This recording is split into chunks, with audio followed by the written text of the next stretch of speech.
प्रोनेसिस investor academy के इस brand new video में आप सभी का बहुत बहुत स्वागत है। आज भी इंडियन स्टॉक मार्केट में कंप्लीट ब्लड बाथ हुआ है। बहुत ज़्यादा गिरावट। मेरा खुद का स्टॉक पोर्टफोलियो 3% से भी ज़्यादा गिरा है। ये बात मैं खासकर उन लोगों को बताना चाहूँगा जिन्हें लगता है कि सिर्फ उनका ही पोर्टफोलियो गिरता है, बाकियों का तो हमेशा पॉजिटिव में रहता है। क्या तो इस वीडियो में जानेंगे कि मार्केट में आखिर चल क्या रहा है, इस तरह के मार्केट में मेरा इन्वेस्टमेंट स्ट्रेटजी क्या होगा, और आपके कुछ बहुत ही अच्छे प्रश्न हैं जिसका जवाब दूंगा। गोल्ड या सिल्वर किस में इन्वेस्ट करें। उसके बाद है 11 साल म्यूचुअल फंड में रहूँगा तो क्या फ़ायदा हो जाएगा। सही बात है भाई, लॉन्ग टर्म क्या लॉन्ग टर्म में गारंटी है कि रिटर्न मिलेगा। और अगर कोई ऐसा इन्वेस्टर है जिसने कि लमसम म्यूचुअल फंड में इन्वेस्ट कर दिया, अब वहाँ पे नेचुरली अब तो पूरा गिर रहा है, तो इस तरह के इन्वेस्टर का पूछना है कि भाई लमसम अगर कर दिया तो क्या करूँ, सही है या गलत है, कि फिर से पूरा बेच दूँ बाद में इन्वेस्टमेंट करूँ। तो इसको भी मैं आंसर करूँगा। ठीक है, तो सबसे पहले तो मार्केट देख लेते हैं। इंडियन मार्केट तो देखने के लिए कुछ है नहीं, लेकिन फिर भी देख लेते हैं। यहाँ पे देखिए large cap, mid cap, small cap, micro cap पूरा का पूरा बुरी तरह से गिरा हुआ है, बुरी तरह से डैमेज्ड है। और सेक्टर और थीम भी देखें ना, हालात यहाँ तो और भी ज़्यादा ख़राब है। Auto, defence, consumer durables, IT, bank, consumption, मतलब कुछ भी पॉजिटिविटी आज नहीं है। और ऐसा नहीं है कि सिर्फ इंडियन मार्केट ही गिरा है, बाहर भी हालात बहुत ख़राब है। यहाँ पे देखिए यूएस मार्केट्स अच्छा खासा गिरावट, एशियन मार्केट्स देखे बहुत ज़्यादा गिरावट, खासकर ऑस्ट्रेलिया का मार्केट या फिर हांगकांग का मार्केट बहुत गिरा हुआ है। यूरोपियन मार्केट्स भी देखे ना, बहुत ज़्यादा गिरावट। और इन सब का जो मेजर कल्प्रिट है वो क्या है, वो है क्रूड ऑयल। जब मैं ये वीडियो रिकॉर्ड कर रहा हूँ उस समय का बता रहा हूँ, $118 पर बैरल ब्रेंट क्रूड का प्राइस जा चुका है। हमने डिस्कस किया था ना कि भाई 104, 105 तक तो मार्केट ने डिस्काउंट कर लिया है। अब ये 110 के आसपास जाने लगेगा तब प्रॉब्लम होगा। 110 छोड़िए तो 120 के रेंज में जाने लगा है, इसीलिए इस तरह का ब्लड बाथ देखने को मिल रहा है। बट एनी हाउ, आगे इसको और मैं डिस्कस करूँगा। और गोल्ड सिल्वर भी देखेंगे ना तो यहाँ भी बहुत ज़्यादा डैमेज पहुँचा है, आज बुरी तरह से गिरा है। क्यों गिरा है ऑफकोर्स ये भी समझेंगे आगे। और यूएस का 10 ईयर देखिए 4.28% भी क्रॉस कर गया है। तो ये क्या क्या हो रहा है मार्केट में, इसको मैं थोड़ा डिटेल में आपको समझा देता हूँ, उसके बाद आपके प्रश्नों के भी जवाब दे दूँगा। तो भाई मार्केट में चल क्या रहा है, तो एक तो है कि भाई सबसे बड़ा रीज़न क्या है, ये मिडिल ईस्ट का जो प्रॉब्लम है। तो वहाँ पे जब प्रॉब्लम बढ़ता है तब तक क्रूड ऑयल का प्राइस तेज़ी से ऊपर जाता है, और उसके कारण स्टॉक मार्केट्स वर्ल्ड वाइड बुरी तरह से गिरते हैं। जब तक ये चलता रहेगा तब तक ये प्रॉब्लम बना रहेगा। ठीक है, तो सबसे बड़ा रीज़न हमेशा याद रखें आपको, फ़िलहाल अलग अलग समय में अलग अलग रीज़न होता है मार्केट के ऊपर या नीचे जाने का, लेकिन फ़िलहाल क्रूड ऑयल ही सबसे बड़ा रीज़न है, आपको उसी पे नज़र रखना है। तो फिलहाल क्या हुआ है कि जो वॉर चल रहा है वो एस्केलेट हो गया। क्यों एस्केलेट हो गया? क्योंकि यहाँ पे एनर्जी फैसिलिटीज़ पे अटैक हो रहा है। मैंने पहले भी आप लोगों को बताया था कि जब एक दूसरे के क्रूड ऑयल या गैस के फैसिलिटी पे ज़्यादा अटैक करने लगेंगे तब तो प्रॉब्लम बहुत ज़्यादा बढ़ जाएगा ना। क्योंकि एक बार आपने कुछ तोड़ दिया पूरा अच्छा खासा इंफ्रास्ट्रक्चर, उसको फिर से बनाने में अगर थोड़ा बहुत टूटा है तो कुछ महीने लगेंगे, और अच्छी तरह से आपने तोड़ दिया कुछ साल लग जाएगा। आप समझ सकते हैं उस कंट्री का क्या होगा। मिडिल ईस्ट की जो कंट्रीज़ हैं ज़्यादातर, वो पूरी तरह से ऑयल एंड गैस पे डिपेंडेंट है। अगर आप वही उनका बर्बाद कर दोगे तो अभी जो अच्छी तरह से उनका सब कुछ चल रहा है सब प्रॉब्लम में आ जाएगा। ठीक है, तो अभी क्या हुआ, कल क्या हुआ था कि इजराइल ने ईरान के साउथ पार्स गैस फील्ड पे अटैक किया। ठीक है, अब उसके बाद नेचुरली रिटेलिएशन आना था ना। उसके बाद कतर पे अटैक कर दिया ईरान ने। कतर में वर्ल्ड का लार्जेस्ट एलएनजी एक्सपोर्ट फैसिलिटी को हिट किया गया है, अच्छी तरह से हिट किया गया है। तो आप समझ सकते हैं कितना बड़ा प्रॉब्लम है। कतर जो है वर्ल्ड का सेकेंड लार्जेस्ट एलएनजी एक्सपोर्टर है यूएस के बाद, और वर्ल्ड का अबाउट 20% ग्लोबल शिपमेंट यहीं से जाता है। तो कतर का इंपॉर्टेंस कितना ज़्यादा है। ठीक है, और जब ये हुआ ना तो यूरोपियन गैस प्राइसेस बोला जा रहा है कि अबाउट 30% तक ऊपर चला गया तुरंत, नी जर्क रिएक्शन। ठीक है, तो यहाँ पे ध्यान ये रखना है कि भाई जो एलएनजी और नेचुरल गैस, ये जो कतर है इंडिया के लिए बहुत इंपॉर्टेंट है, क्योंकि एलएनजी और नेचुरल गैस का सबसे ज़्यादा हम जो इंपोर्ट करते हैं वो कतर से ही करते हैं। बोला जा रहा है कि अबाउट रफली 50% के आसपास जो हमारा एलएनजी नेचुरल गैस का जो इंपोर्ट होता है वो कतर से आता है। और एलपीजी का भी बहुत बड़ा सोर्स या फिर प्राइमरी सोर्स इनफैक्ट कतर ही है। तो अगर कतर में इस तरह का डैमेज पहुंच रहा है तो इंडिया भी उससे डायरेक्टली कनेक्टेड है, ठीक है। और सिर्फ यही नहीं, फर्टिलाइज़र्स भी वहाँ से हमारा अच्छा खासा आता है, यूरिया और दूसरे फर्टिलाइज़र्स, ठीक है। तो ये सब चल रहा है। और इसके अलावा भी इंडिया, आपको पता है भाई 80% प्लस तो हम ऑयल इंपोर्ट ही करते हैं, ऑलमोस्ट 50% के आसपास गैस भी इंपोर्ट करते हैं। इससे क्या हो गया, तो इससे होगा कि भाई एनर्जी प्राइसेस ऊपर जाएंगे, आपका इन्फ्लेशन ऊपर जाने लगेगा, इंटरेस्ट रेट के ऊपर जाने का रिस्क आ गया। किसी भी इकोनॉमी के लिए अच्छा होता है इंटरेस्ट रेट जितना कम हो, अगर इंटरेस्ट ऊपर जाने लगेगा तो इकोनॉमी के लिए अच्छा नहीं है। आपका ओवरऑल इकोनॉमी जो ग्रोथ है ना उसमें थोड़ा स्लो डाउन आने लगता है। करंट अकाउंट डिफिसिट हमारा बढ़ने लगेगा, क्योंकि क्रूड ऑयल हम बाहर से ला रहे हैं, उसका प्राइस बहुत ज़्यादा है, तो करंट अकाउंट डिफिसिट बढ़ेगा, फिजिकल डिफिसिट बढ़ने लगेगा आपका। ये जो कंपनीज़ का मार्जिन्स है ना वो हिट होने लगेगा, प्रॉफिट हिट होने लगेगा। और अगर ये लंबा चला तो जीडीपी भी हिट होगा। ये जो 7.5% हम कॉन्फिडेंटली बोल रहे हैं ना, वो 7% से भी नीचे आ जाएगा। और अगर और लंबा चला तो इवन 1% भी उड़ जाएगा जीडीपी से। तो इस तरह का प्रॉब्लम चल रहा है, इसीलिए स्टॉक मार्केट में इस तरह का निगेटिविटी देख रहे हैं, या फिर कंप्लीट ब्लड बाथ देख रहे हैं। यहाँ पे एक और न्यूज़ आ रहा है, अगर वो हुआ तो ईरान और भी ज़्यादा अटैक करेगा दूसरे मिडिल ईस्टर्न कंट्रीज़ पे, उनके एनर्जी इंफ्रास्ट्रक्चर पे, और भी ज़्यादा ब्लड बात हो सकता है। मैंने कुछ दिनों पहले आप लोगों को बताया ना खर्ग आइलैंड के बारे में, तो ईरान का इसको इकोनॉमिक लाइफलाइन बोला जाता है, ठीक है। एक छोटा सा ही आइलैंड है, लेकिन वहाँ से ईरान का जो एक्सपोर्ट होता है ना, 90% टोटल एक्सपोर्ट का 90% ऑयल एक्सपोर्ट वहीं से होता है। तो बोला जा रहा है कि शायद यूएस उस पर पूरी तरह से कंट्रोल में ले ले उस आइलैंड को। अगर वो पूरी तरह से कंट्रोल में लेगा तो नेचुरली ईरान का जो इकोनॉमिक लाइफलाइन है ना, 90% से वहीं से बेच, अभी भी ईरान वहाँ से एक्सपोर्ट कर रहा है अच्छा खासा एक्सपोर्ट कर रहा है। तो अगर ये पूरी तरह से अगर यूएस के कंट्रोल में आ जाता है तो ईरान को ऑफकोर्स इकोनॉमिकली तो बहुत ज़्यादा प्रॉब्लम हो, पहले ही प्रॉब्लम में और ज़्यादा प्रॉब्लम में आ जाए, लेकिन हाँ डेस्परेशन में और ज़्यादा अटैक करेगा, ठीक है। तो देखते हैं क्या होता है। अभी बोला जा रहा है, ऐसा न्यूज़ आ रहा है इस तरह का, सो लेट्स सी होता है कि नहीं होता है। बट हाँ, ये प्रॉब्लम यहाँ पे रुकने वाला नहीं। मैंने बार बार बोला है ना कि भाई इस तरह का प्रॉब्लम है, फ्यूचर किसी को नहीं पता है, ठीक है। ये प्रॉब्लम में आप देखेंगे जैसे थोड़ा रिलीफ आने लगेगा स्टॉक मार्केट, फिर पॉजिटिव डायरेक्शन में ऊपर जाने लगेगा। लेकिन जब जब निगेटिव न्यूज़ आने लगेगा ना, जिसके कारण क्रूड ऑयल के प्राइसेस ऊपर जाएंगे, तब तक आप देखेंगे कि निगेटिविटी आएगा, ठीक है। एक तो ये सबसे बड़ा रीज़न है। इसके अलावा कुछ और निगेटिव न्यूज़ आ गया है जिसके कारण ओवरऑल सब मिलजुल कर मार्केट को इतना गिरा दिया, ठीक। एक तो मैंने आपको बताया था कि यूएस का फेडरल रिजर्व का ना रेट रिलेटेड मीटिंग है, तो उन्होंने कोई रेट कट नहीं किया, एक्सपेक्टेड था, ठीक है। पहले कल भी मैंने बताया कोई चांस नहीं कि रेट कट होगा। बट हाँ, यहाँ पे है कि वहाँ एनर्जी प्राइसेस ऊपर जाने से, जो एनर्जी प्राइस जब भी ऊपर जाएगा तो जो इन्फ्लेशन है उसके ऊपर जाने का रिस्क हो गया है। तो वहाँ पे हो सकता है कि interest rate cut near future में हो ही नहीं, और अगर इन्फ्लेशन थोड़ा ज़्यादा बढ़ गया तो कहीं इंटरेस्ट रेट बढ़ाना ना पड़े। तो जब भी ये प्रॉब्लम आएगा, इंटरेस्ट रेट अगर यूएस में थोड़े ज़्यादा होंगे तो क्या होगा कि जो इमर्जिंग इकोनॉमीज़ है वहाँ से एफआईआईज़ पैसा निकालेंगे और यूएस में ले जाएंगे, ठीक है। और जो यूएस का डॉलर है वो स्ट्रांग होगा, और जब भी यूएस डॉलर स्ट्रांग होगा और साथ ही यूएस पे इंटरेस्ट रेट ऊपर जाने के चांसेस होंगे, ठीक है, या फिर मार्केट को लगेगा कि भाई इंटरेस्ट रेट फिलहाल कट नहीं होने जा रहा है, तब गोल्ड का जो प्राइस है वो तेज़ी से नीचे गिरेगा, ठीक है। यही हो रहा है क्योंकि गोल्ड में आपको कोई इंटरेस्ट नहीं मिलता है। जब यूएस में देखेंगे इंटरेस्ट रेट नीचे जाने लगा ना, तब गोल्ड में तेज़ी आएगा। उसी तरह से जब यूएस डॉलर थोड़ा वीक होने लगेगा तब गोल्ड में तेज़ी आएगा। तो इसीलिए आप इतना ज़्यादा आज वीकनेस देख रहे हैं। और रुपी तो मतलब हाल बेहाल है ना, 93 से भी यूएस डॉलर के मुकाबले 93 से भी नीचे चला गया है। तो जब भी इस तरह का रुपी इम्पैक्ट होगा तो आपका जो इंपोर्ट है वो महंगा हो जाएगा, इन्फ्लेशन रिस्क और बढ़ जाएगा, पूरा का पूरा नेगेटिव सेंटिमेंट। और आज सिर्फ बाहर से ही नेगेटिविटी नहीं है, इंडिया में भी नेगेटिविटी रहा है। एचडीएफसी बैंक का आप लोगों ने सुना होगा ना, वहाँ भी एक नेगेटिव न्यूज़ आ गया।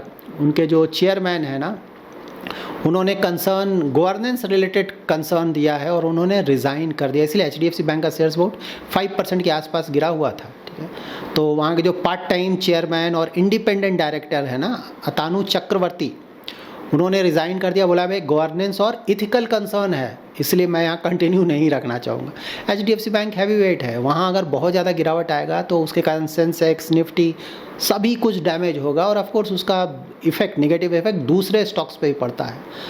तो ये भी एक रीज़न है। और प्लस पूरा ग्लोबल वीकनेस है ना, मैंने सब कुछ दिखाया आपको, यूएस दिखाया, यूरोप दिखाया, एशिया देखिए, सभी जगह गिरावट है। तो ऑफकोर्स इंडियन मार्केट कैसा बच जाएगा, ठीक है। और ऑफकोर्स ये जो क्रूड ऑयल के प्राइसेस ऊपर जा रहे हैं उसका तो डायरेक्टली इंडिया पे बहुत ज़्यादा निगेटिव असर पड़ रहा है। यहाँ पे मार्केट गिरने का एक रीज़न प्रॉफिट बुकिंग भी हो सकता है ना, 3 दिनों तक वहाँ तेजी था तो ऑफकोर्स किसी को मौका मिला, so called short term investors वो थोड़ा बहुत बेचकर भागे होंगे, तो उसके कारण भी प्रेशर बना होगा। तो देखिए ये तो हो गया मार्केट का स्टोरी। अब ये है कि भाई हम क्या करें, मार्केट तो गिर रहा है लेकिन एज अ इन्वेस्टर हमें क्या करना चाहिए, जो पड़े रहो इन्वेस्टमेंट स्ट्रैटेजी है उसके अंतर्गत करें क्या।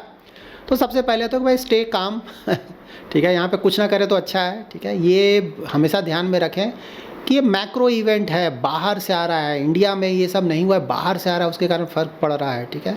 तो वहाँ जब मामला थोड़ा सेटल करेगा तो फिर ऑफकोर्स शॉर्ट टर्म में, लॉन्ग टर्म अगर चला तो इसका और भी ज़्यादा नेगेटिव असर पड़ेगा, लेकिन हम मान कर चलेंगे भाई कुछ समय में सेटल डाउन कर जाए, ठीक है। तो अगर शॉर्ट टर्म में ही सेटल डाउन करता है तो ज़्यादा फर्क नहीं पड़ेगा, मार्केट फिर से रिकवर करके तेज़ी से ऊपर जा सकता है, ठीक है। ये ध्यान में रखना है। लेकिन हाँ, अगर ये कुछ और महीनों तक चला तब तो इसके कारण पूरे इकनॉमी पे बहुत ज़्यादा नेगेटिव असर पड़ेगा और मार्केट यहाँ से और भी ज़्यादा गिर सकता है। ये बात बिल्कुल हमें ध्यान में रखना चाहिए। तो देखिए जब भी मार्केट गिरता है तो हमें क्या करना है, मतलब अगर मेरा SIP चल रहा है तो मैं SIP करता रहूँगा, बहुत अच्छी बात है, सस्ता खरीद रहा हूँ, ये तो गोल्डन अपॉर्चुनिटी है, इसमें क्या दिक्कत है, ठीक है। उसी तरह से अगर स्टॉक्स की बात करें तो अगर क्वालिटी स्टॉक्स मुझे अच्छे रेट पर मिल रहा है तो मैं खरीदूंगा। मैंने क्या किया, मैंने बोला था ना कि अब इस वीक नहीं इन्वेस्ट करूंगा, नेक्स्ट वीक, लेकिन आज इतना ज़्यादा गिर गया कि थोड़ा लालच तो हो जाता है ना। तो एक स्टॉक जिसमें मेरा एक्सपोजर काफ़ी कम है, जिसमें मैं एक्सपोजर बढ़ा रहा हूँ कि जैसे जैसे गिरेगा उसमें एक्सपोजर बढ़ाऊंगा, तो उसमें आज थोड़ा गिरावट आया था अच्छा खासा, तो वहाँ पे मैंने थोड़ा सा एक स्टॉक में बाई किया है। इतना गोल्डन अपॉर्चुनिटी छोड़ने का मन नहीं करता है ना, ठीक है भाई, आगे गिरेगा तो फिर से आगे इन्वेस्ट करेंगे। तो अच्छे क्वालिटी के स्टॉक अगर मिल रहे हैं, जैसे बैलेंस शीट अच्छा हो ना, मार्केट लीडर हो, अर्निंग ग्रोथ अच्छा चल रहा हो, वैल्यूएशन भी अब गिरने के बाद ठीक ठाक हो गया, आपको बहुत अच्छा मौका है। लेकिन भाई जल्दबाजी ना करें, ठीक है। और यहाँ पे क्रूड ऑयल का ध्यान रखें, क्रूड ऑयल जैसे जैसे ऊपर जाएगा ना, आप जैसे आज 115 के आसपास क्रूड ऑयल है ना, मार्केट ने उसको रिएक्ट करके एडजस्ट कर लिया कि भाई चलो इतना मैं झेल लूँगा। अब यहाँ से 120 के ऊपर जाने लगा, 130 जाने लगा, 140 जाने लगा, फिर से बड़ा सा गिरावट आ जाएगा, ठीक है। लेकिन हाँ, यही अगर ये 110 के नीचे जाने लगेगा तो मार्केट उसको पॉजिटिवली लेगा और वहाँ देखेंगे थोड़ा बहुत तेज़ी देखने को मिलेगा। तो ये सब चीज़ हमें अंडरस्टैंडिंग रखना चाहिए। तो यहाँ पे देखिए यही ध्यान रखना है कि जल्दबाजी में नहीं रखना है। अगर कैश है तो बहुत लकी हैं आप, ठीक है। अगर किसी ने पूरा इन्वेस्ट कर दिया तो ठीक है भाई, पड़े रहो 5 साल 10 साल, उसमें क्या दिक्कत है, ठीक है। अगर आप में हिम्मत है, आपने सोच समझ कर इन्वेस्टमेंट किया है, लॉन्ग टर्म इन्वेस्टमेंट होराइजन है, ज़्यादा रिस्क ले सकते हैं, तो दिक्कत नहीं होना चाहिए। और क्वालिटी अच्छा है तब, ठीक है। और डर लग रहा है तब तो बहुत सारे इन्वेस्टमेंट ऑप्शंस हैं ही हैं, उसमें तो कोई डाउट ही नहीं है ना। तो अगर किसी के पास कैश है तो मतलब बहुत अच्छा पीरियड है, गोल्डन पीरियड है। धीरे धीरे, जल्दबाजी में नहीं, बार बार मैंने बोला है कि भाई ये चल रहा है, ख़त्म नहीं हुआ है, आगे हो सकता है और भी ज़्यादा गिरावट आ जाए, ठीक है। तो बिल्कुल एडवांटेज लेना चाहिए, लेकिन जोश में आके पूरा का पूरा पैसा एक साथ इन्वेस्ट नहीं करना चाहिए, धीरे धीरे करना चाहिए। You never know, crude oil यहाँ से अगर 120, 130, 140 के रेंज में जाने लगा, वार और ज़्यादा एस्केलेट करने लगा, तो ऑफकोर्स मार्केट और भी ज़्यादा गिरेगा, ठीक। नाउ मैं आपके कुछ प्रश्नों का जवाब दे देता हूँ। गोल्ड या सिल्वर? तो देखिए सिल्वर मैंने बार बार बोला है बहुत ज़्यादा वोलाटाइल है ना, ठीक बात है, रिटर्न आता है, लेकिन भाई गिरता भी तो बहुत ज़्यादा है। तो मुझसे अगर पूछा जाए तो मैं सिल्वर में इंटरेस्टेड नहीं हूँ भाई, ऑलरेडी बहुत ज़्यादा रिटर्न आ चुका है और बहुत ज़्यादा वोलाटाइल है, इतना ज़्यादा रिस्क लेने का मतलब नहीं बनता है, ठीक है। इससे अच्छा मैं इक्विटी में ही डालकर पैसा छोड़ दूँगा। गोल्ड देखा जाए तो यस, गोल्ड पे थोड़ा बहुत तो मतलब नेचुरल हेज है ना, अगर लॉन्ग टर्म के लिए थोड़ा बहुत उसमें एक्सपोजर रखा जाए एज अ डाइवर्सिफिकेशन तो मतलब बनता है भाई। गोल्ड लॉन्ग टर्म में थोड़ा बहुत रिटर्न भी दे देगा और थोड़ा सेफ्टी भी रहेगा रिलेटिवली, मतलब गिरता तो वो भी, ऐसा नहीं कि नहीं गिरता है, रिलेटिवली मैं बोल रहा हूँ। और प्लस मान लीजिए गोल्ड मेरे पास है थोड़ा और मार्केट बहुत ज़्यादा गिर गया, कभी कभी होता है ना 30-40%, तो ऑफकोर्स गोल्ड का कुछ पैसा निकाल के मैं और इक्विटी में डाल दूंगा, तो उसमें भी मदद करता है गोल्ड, ठीक है।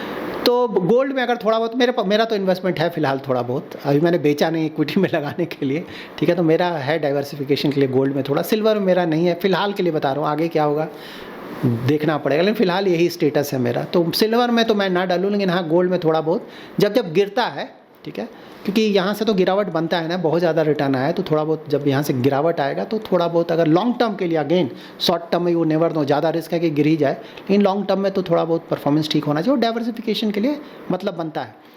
दूसरा है 11 साल से म्यूचुअल फंड में रहूँगा तो क्या प्रॉफिट बनेगा, फ़ायदा होगा?